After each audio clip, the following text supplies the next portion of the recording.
Oke, pemirsa Tribunnews Depok dan Tribunnews, kembali lagi kita bersama Bu Lutfi Wulandari. Dia sebagai anggota dewan tentu sangat sibuk. Iya bang. Tapi walaupun anggota dewan manusia juga kan, jadi butuh me time. Nah, katanya punya hobi yang luar biasa nih, naik gunung nih katanya. Iya. Itu gimana tuh bagi waktu menyalurkan hobi itu?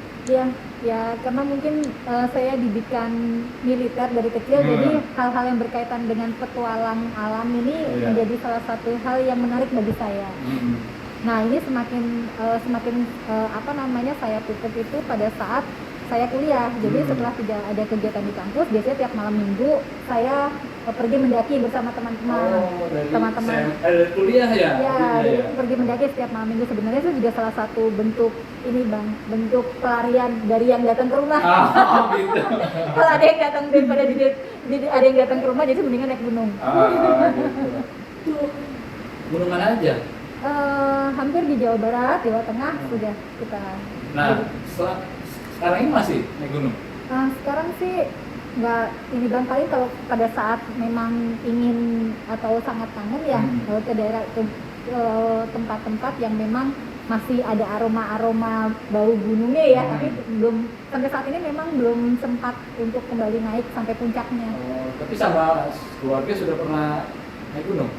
Kalau keluarga sih enggak, saya biasanya sih kadang-kadang juga melakukan itu. Kalau sama keluarga memang hanya sebatas sampai ini ya, tempat-tempat wisatanya ya. Tapi kalau untuk sampai mendaki itu biasanya kita dengan teman-teman tim.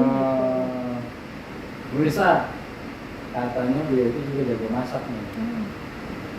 Jago masak apa ya Bu ya? Iya, jadi saya ingat nih bang, kenapa akhirnya harus jadi suatu keharusan bisa masak, karena ibu saya kan tadi mungkin memang keluarga ibu saya ini kan keluarga catering. Jadi ibu saya juga kalau soal masak itu luar biasa. Nah anaknya ini mungkin yang perempuan satu-satunya ini nggak suka nih, nggak terlalu hobi. Makanya ibu saya setiap tahu saya akan pergi pasti ada aja alasannya, entah dia ngulek sambel, marut kelapa. Sampai sekarang nih Bu, jadi terbiasa ya? Ya, sampai sekarang memang anak-anak juga alhamdulillah, walaupun saya tidak bisa tiap hari memasak mereka, minimal adalah waktu untuk memberikan masakan saya kepada mereka. Alhamdulillah anak-anak saya entah mereka benar-benar memuji masakan ibunya atau karena hanya sekedar ingin ibunya senang gitu kan, karena ibunya ada masak, ya mereka alhamdulillah setiap saya masak mereka memberikan pujian dan menghabiskan makanan. Waduh, mantap. Tapi kita perlu tahu nih pemirsa Tribunnews Depok, makanan kesukaan suami apa ya? Ya, suami saya kebetulan karena dari Jogja, jadi makanannya itu nggak jauh-jauh dari gudeg. Ibu yang bikin ya? Kalau gudeg saya belum tahu aneh, tapi gitu ada satu hal yang suami saya suka saya masak, itu namanya bakmoy. Bakmoy itu dari tahu, tahu ditambah dengan telur dan jamur. Jadi itu makanan yang selalu pesan suami ya? Iya. Panggilan kesayangan apa sih? Mama. Iya. Mama, minta bakmoy. Oke.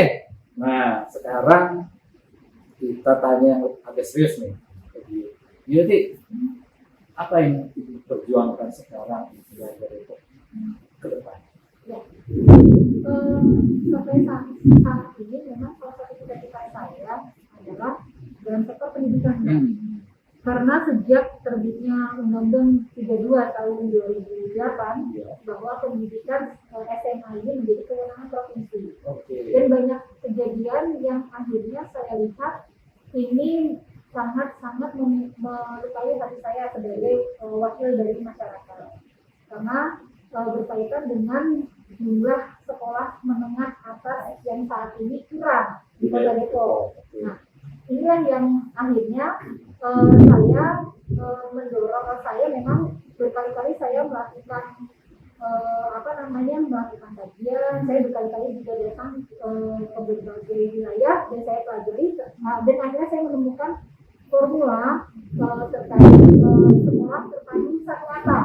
Sekolah terpadu satu atap. Ini memang salah satu bentuk penyesatan, karena begini, kalau kita bicara masalah sekolah, memang ranahnya provinsi. Tetapi dengan setiap tahun jumlah BPD contoh tahun kemarin siswa sekolah SMP kita yang lulus dari Kota Depok SMP ini berjumlah sekitar 25.000 anak. Iya. Tetapi yang namanya tertampung di sekolah menengah atas ini kan hanya 7.000. 7.000 dari 25.000. Iya. Nah ini yang akhirnya menjadi problematika tiap tahun, Mbak. Iya. PBBB ini menjadi problematika tiap tahun. Apalagi dengan sistem zonasi. Iya, betul. Contoh di daerah pemilihan saya di Cimanggis hanya ada satu-satunya sekolah yaitu SMA 13. Itu pun masih menumpang di SD Cisalak pasar 1. Nah, otomatis dengan adanya zonasi di 5 kelurahan yang lain mereka tidak mempunyai kesempatan untuk bisa bersekolah di situ. Nah, akhirnya saya membaca dari berbagai referensi dan yang menjadi salah satu kekuatan saya adalah pada saat saya membaca referensi sekolah terpadu satu atap yang dilakukan di Papua. Karena memang pada saat itu penyiasatannya adalah dengan lahan yang memang lingkungan yang jauh, ini dibangunlah sekolah SMP SMA 1 atap atau SD SMP. Nah, akhirnya saya berpikir bagaimana kalau di Depok, kalau kita selalu menunggu provinsi untuk membangun, pasti alasan dari provinsi adalah adanya pertama anggaran, ya kan? Kedua, memang provinsi harus membawahi 27 kota kabupaten, ya kan? Otomatis untuk kita mendapatkan jatah pembangunan sekolah ini kan tidak bisa sesuai dengan kehendak kita. Nah, kalau kita membangun sekolah satu atap, tanahnya dari pemerintah Kota Depok, tetapi yang membangun provinsi di situ akan dibangun SMP dan SMA, insya Allah ini menjadi salah satu solusi. Dan saya menyambangi beberapa kali, saya sampai menyambangi provinsi menanyakan terkait hal ini, dan provinsi alhamdulillah sangat apresiasi, dan provinsi berkata jikalau ini bisa atau terlaksana, kami pemerintah provinsi siap untuk membangun, dan ini akan menjadi salah satu pilot project di Jawa Barat. Nah ini akhirnya semakin membuat semangat saya tinggi. Akhirnya pada saat kemarin di 2019 saya sudah minta kepada Dinas Pendidikan, dan alhamdulillah sudah dibuatkan kajian terkait sekolah satu atap di Kecamatan Cimanggis. Nah, rencananya tahun 2021 ini kan memang harusnya sudah pembelian lahan, dan saya sudah siap juga untuk memberikan aspirasi saya untuk pembelian lahan sekolah tersebut. Tapi memang pandemi menghantam kita, otomatis anggaran harus lebih fokus kepada kesehatan. Nah, ini yang akhirnya berdasarkan pertimbangan itulah yang akhirnya saya menjadi menunda. Saya pikir lebih baik kita saat ini menyelesaikan masalah pandemi dulu, sambil nanti insya Allah mudah-mudahan keadaan membaik di 2023 kita bisa melaksanakan pembangunan sekolah satu atap, sekolah terpadu satu atap. Itu bisa direalkan ya sih, gimana digambarkan sekolah terpadu satu atap itu kayak gimana sih? Jadi nanti terpadu satu atap itu dalam satu bangunan sekolah itu nanti terdiri dari SMP dan SMA. Gitu. Jadi makanya tadi saya mencoba mengkolaborasikan itu negeri.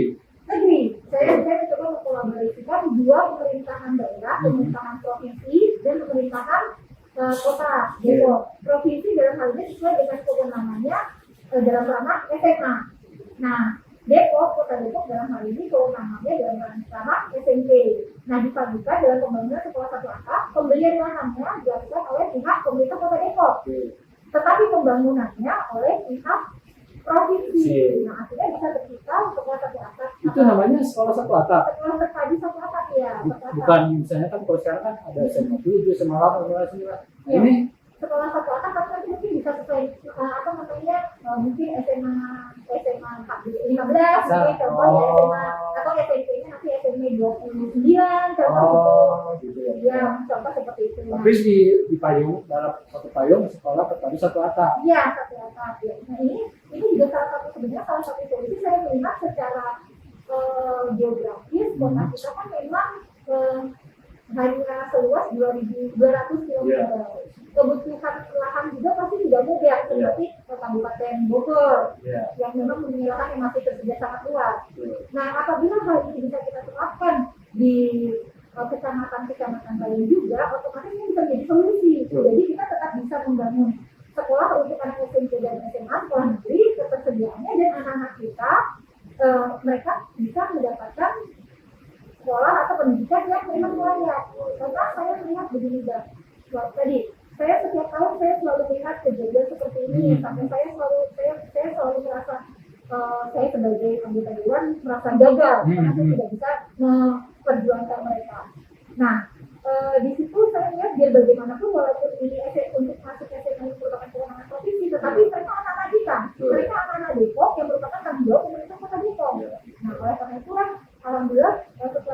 melakukan berbagai macam atau saya membaca berbagai macam referensi, insya Allah mudah-mudahan 2023 bisa terbeli dengan ya terwujudkan ya Bang, insya Allah mudah-mudahan. Akselerasinya apa, Bu? Maksudnya percepatannya apa? Ya, mudah-mudahan sih dengan nanti kita proses Apakah harus dibentuk Porda dulu? ya, kalau menurut saya sih sebenarnya kemarin pada saat ada sistem atau peraturan daerah terkait dengan sistem pendidikan, ini juga sudah dimasukkan juga dalam terkait ini. Dan insya Allah sih kalau kita berkaitan dengan peraturan daerah, hal tersebut juga tidak menjadi benturan. Ya. Karena memang sekolah satuan ini kan memang intinya adalah mereka bisa sesuai dengan undang-undang. Nah. Undang-undang dasar kita kan menyatakan bahwa setiap warga negara dapat mendapat pendidikan yang layak. Nah, ini yang menjadi dasar. Jadi sudah ada payung hukumnya ya, mulai dari undang-undang pendidikan, peraturan daerah, dan tinggal implementasi. Ya. Wah, ini keren banget nih. Mungkin kalau di Depok sudah ada, akan menjadi percontohan Ibu ya. Ya, insya Allah. Insya Allah. Nah, ini buat masyarakat Kota Depok harus bangga. Nanti tidak usah pusing-pusing lagi cari sekolah, penuh sekolah, cukup daftar di sekolah terpadu ya Bu ya. Terpadu satu atap negeri. Ya, sekolah terpadu satu atap negeri. Wah, keren. Jangan khawatir loh. Pokoknya tiap tahun ibu-ibu, bapak-bapak jangan khawatir lah. Makanya doakan tahun 2023 sekolahnya sudah berdiri. Oke. Terima kasih Bu Yeti atas wawancaranya. Aduh, ini luar biasa nih. Sudah cantik. Apa anggota dewan berkiprah lagi? Pengen tanya lebih jauh sih, kok bisa langsing? Cuma nanti aja deh.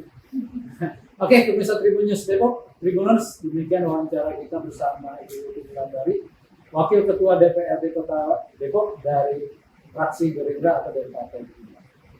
Salam Kota Depok. Assalamualaikum warahmatullahi wabarakatuh. Waalaikumsalam.